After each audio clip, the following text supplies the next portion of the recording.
Hey everyone, today we're diving deep into a huge investment trend that's been taking Brazil by storm, real estate investment funds, or as they're known, FIIs. We're going to break down what they are, why they're so incredibly popular, and most importantly, what you really need to know before you even think about jumping in. Let's get to it. So let's just start with a number that really sets the scene. As of early 2024, there are over 3 million, 3 million individual investors in FIIs in Brazil. That is a historic record. It's pretty clear this isn't some niche thing anymore. We're talking about a full-blown financial revolution that's changing how people think about owning property. And that, of course, leads to the big question. What is all the fuss about? Why are millions of people choosing to own a tiny piece of a shopping mall or a warehouse through the stock market instead of, going through the hassle of buying an actual apartment? Let's unpack that.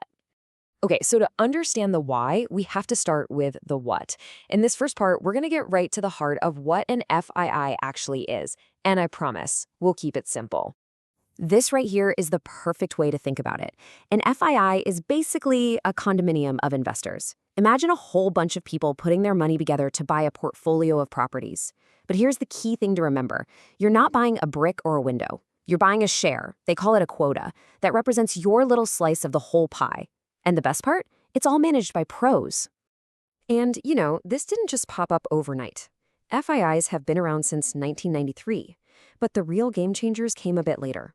In 1999, the tax exemption on income was created, which was a huge deal. Then in 2008, the regulations got standardized, making everything much more secure for investors. And fast forward to today, they're even getting compared to global big players like REITs, putting them on the world stage. All right, so we get what they are. Now let's get into the practical stuff. What different kinds of FIIs can you find, and what are the specific perks that have pulled in over 3 million people? So FIIs basically come in two main flavors. First, you've got your brick funds. These guys own the actual physical buildings. Think shopping centers, massive warehouses, shiny office towers. Their money comes from collecting rent, just like a regular landlord. Then you have paper funds. They don't own buildings. Instead, they invest in real estate debt, things like CRIs. You can kind of think of them as the bank, earning their income from interest payments on those loans. And this table just lays out the appeal perfectly. Just look at this. To buy a share in an FII, you might need less than 100 reals.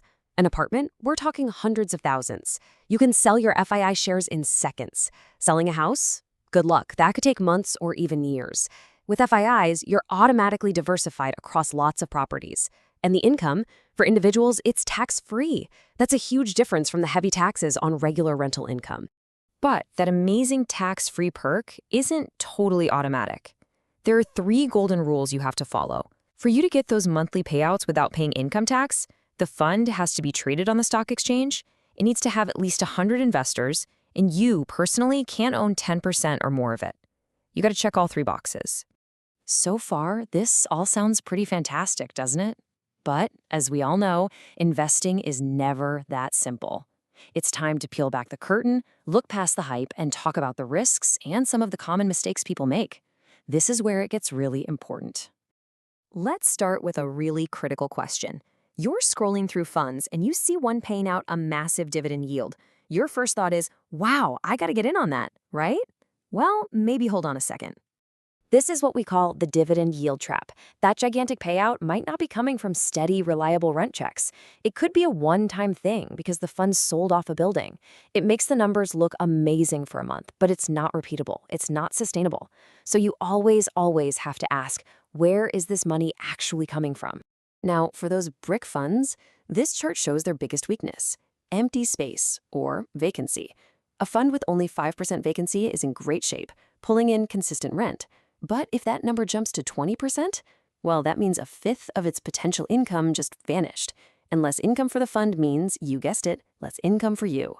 And for the paper funds, the risk is different, but it's just as real.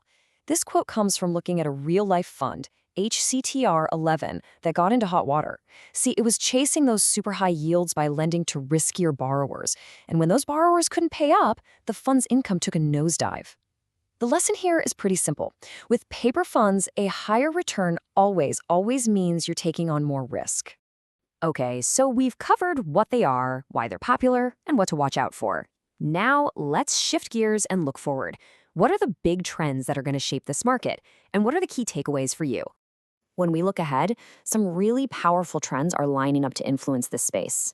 The unstoppable growth of e-commerce means we're going to need more and more logistics warehouses. The explosion in AI and cloud computing is creating a crazy demand for data centers. And as Brazil's population gets older, it's creating totally new real estate needs, like senior living communities. On top of all that, foreign investors are starting to take notice, which means more capital flowing into the Brazilian market. So, for anyone out there whose interest has been sparked, the good news is that getting started is simpler than ever. It really just boils down to opening an account with a brokerage, figuring out your own comfort level with risk, doing a little bit of homework on the funds you're interested in, and then placing your order. The barrier to entry has seriously never been lower. Which really brings us to our final big picture thought. What are FIIs really?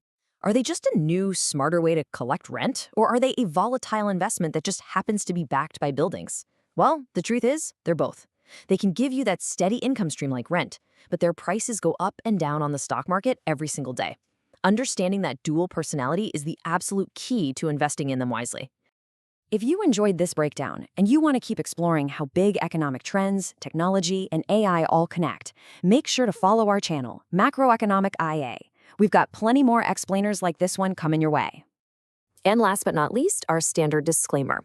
Just remember, this is all for educational purposes. It's not investment advice. Every investment has risks, so please always do your own research or talk to a financial professional. Thanks so much for watching.